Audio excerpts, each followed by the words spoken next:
ইরানের পরমাণু কর্মসূচিতে হুমকি তৈরি করার মতো কিছু আছে। ট্রাম্পের সঙ্গে দেখা করে $21 বিলিয়ন চাইলেন মামদানি। অপারেশন গজব, লিল হক অর্থ কিকেন শুরু করল পাকিস্তান। দুর্নীতি মামলা থেকে অব্যাহতি পেলেন কেজরিওয়াল। ইরানের পারমাণবিক কর্মসূচি ঘিরে আবারও উত্তেজনা বাড়ছে।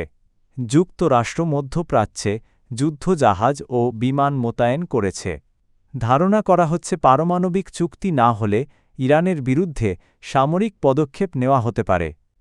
মার্কিন প্রেসিডেন্ট ডোনাল্ড ট্রাম্প বলেছেন, ইরানকে পারমাণবিক অস্ত্র পেতে দেওয়া হবে না। অন্যদিকে ইরান দাবি করছে তারা পারমাণবিক বোমা তৈরি করছে না।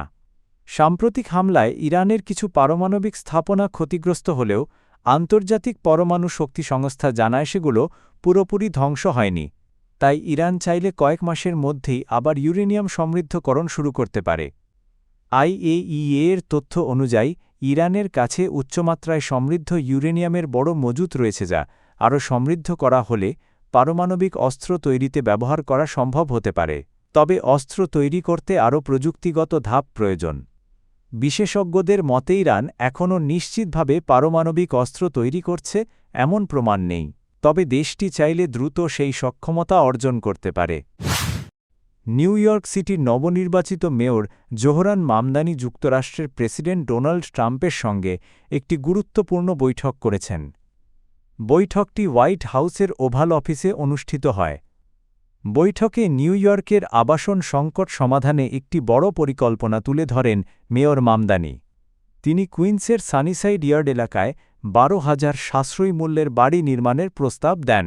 এই প্রকল্পের জন্য তিনি ফেডারেল সরকারের কাছে $21 বিলিয়ন সহায়তা চেয়েছেন। এই প্রকল্প বাস্তবায়ন হলে এটি নিউ ইয়র্ক সিটির গত 50 বছরের সবচেয়ে বড় আবাসন বিনিয়োগ হবে বলে জানানো হয়েছে। পাশাপাশি প্রায় 30,000 কর্মসংস্থান তৈরি হতে পারে। প্রেসিডেন্ট ট্রাম্প এই পরিকল্পনা নিয়ে আগ্রহ দেখিয়েছেন বলে জানা গেছে। নির্বাচনের আগে সমালোচনা থাকলেও এখন দুই নেতার মধ্যে সহযোগিতার ইঙ্গিত পাওয়া যাচ্ছে। বৈঠকে অভিবাসন ও মানবাধিকার বিষয়েও আলোচনা হয়।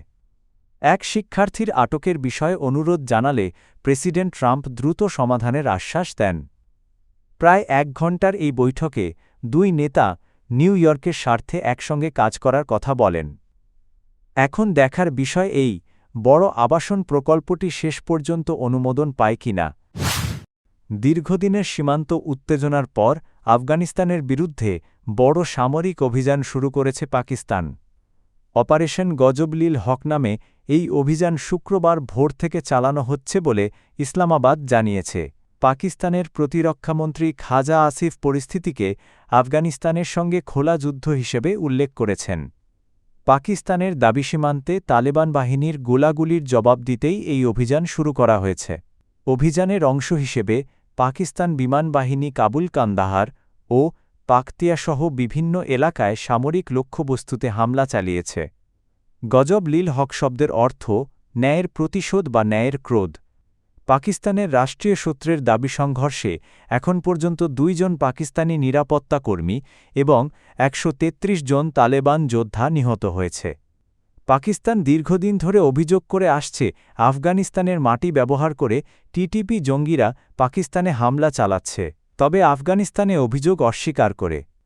এদিকে পরিস্থিতি উত্তপ্ত হয়ে ওঠায় আঞ্চলিক অস্থিতিশীলতার আশঙ্কা দেখা দিয়েছে। দুই দেশের মধ্যে উত্তেজনা কমাতে ইরান মধ্যস্থতার প্রস্তাব দিয়েছে।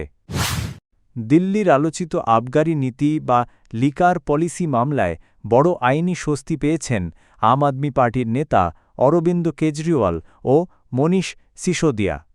শুক্রবার দিল্লির একটি আদালত সিবিআইয়ের চার্জশিট গ্রহণ করতে অস্বীকার করে তাদের মামলা থেকে অব্যাহতি দেয়। একই সঙ্গে তেলেঙ্গানার সাবেক মুখ্যমন্ত্রীর কন্যাকে কবিতাসহ আরও 21 জনকেও ক্লিন চিট দেওয়া হয়েছে। আদালত জানিয়েছে কেজরিওয়ালের বিরুদ্ধে কোনো শক্ত প্রমাণ নেই এবং সিসোদিয়ার বিরুদ্ধেও মামলা চালানোর মতো যথেষ্ট তথ্য পাওয়া যায়নি। বিচারক সিবিআইয়ের তদন্ত প্রক্রিয়ারও সমালোচনা করেন। তবে এই রায়ের বিরুদ্ধে দিল্লি হাইকোর্টে আপিল করবে বলে জানিয়েছে সিবিআই। রায়ের পর কেজরিওয়াল বলেন, আদালতের সিদ্ধান্ত প্রমাণ করেছে তিনি ও তার দল সৎ। তিনি এ মামলাকে রাজনৈতিক ষড়যন্ত্র বলেও অভিযোগ করেন।